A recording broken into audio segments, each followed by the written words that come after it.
ചാക്കോച്ചൻ ഒരിക്കൽ എൻ്റെ വീട്ടിൽ വന്നിട്ടുണ്ട്, അതൊക്കെ അതറിയാമോ? ഇല്ല. എൻ്റെ വീടിൻ്റെ വർക്ക് നടന്നുകൊണ്ടിരിക്കുക. അപ്പോൾ ഫ്രണ്ടിൽ ഇങ്ങനെ വീടിൻ്റെ വർക്ക് താഴത്തിങ്ങനെ ആശാരിമാരില്ലേ, ആശാരിമാരുണ്ടെങ്കിൽ ചിന്തർ. അപ്പോൾ അതിനകത്ത് ഒരാശാരി ഉണ്ട്, ഒരാശാരി വിഗ്ഗൊക്കെ വെച്ചിട്ടാണ്. പുള്ളി എല്ലാ സിനിമയും കാണുന്ന ആളാണ്. ടി വി ജോലി ഇല്ലാത്ത ദിവസം മുഴുവൻ ടി വി കാണും, അല്ലാത്ത ദിവസം മൊത്തം സിനിമ കാണും. അപ്പോൾ വേറൊരു ആശാരി ഉണ്ട്, അവനും സിനിമാ ഭ്രാന്തനാണ്. ഇവർ രണ്ടുപേരും ഇങ്ങനെ ചിന്തകൾ കളിക്കൊണ്ടേ, ഞാനില്ല, വൈഫ് അകത്താൻ കണ്ടുണ്ട്. അപ്പോഴേക്കും കുഞ്ചാക്കോവൻ റോട്ടിലാണ് വണ്ടി നിർത്തി നടന്നു വന്നിട്ട് പറഞ്ഞു, ഈ സാജു കൊടിയൻ്റെ വീട് തന്നെ. അപ്പോൾ ഇവർ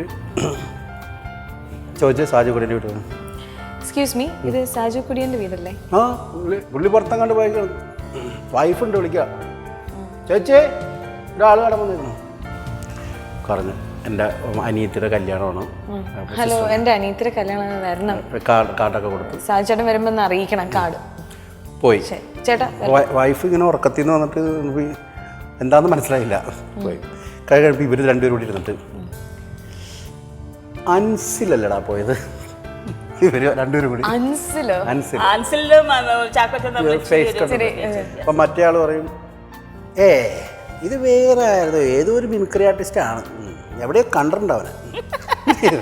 അപ്പോൾ വൈഫ് വന്നിട്ട് പറഞ്ഞു, അത് കുഞ്ചാക്കോവനാണ്. രണ്ടെണ്ണം കൂടി അതിട്ടുണ്ട് എഴുന്നേറ്റ് ഓടി പുറയിലേക്ക്. അപ്പോഴേക്ക് വണ്ടി എടുത്തിട്ട് പോയി. ഞാൻ പറഞ്ഞു, നിങ്ങൾ ഇത്ര സിനിമ കാണുന്ന ആൾക്കാരായിരുന്നു തിരിച്ചറിഞ്ഞില്ല.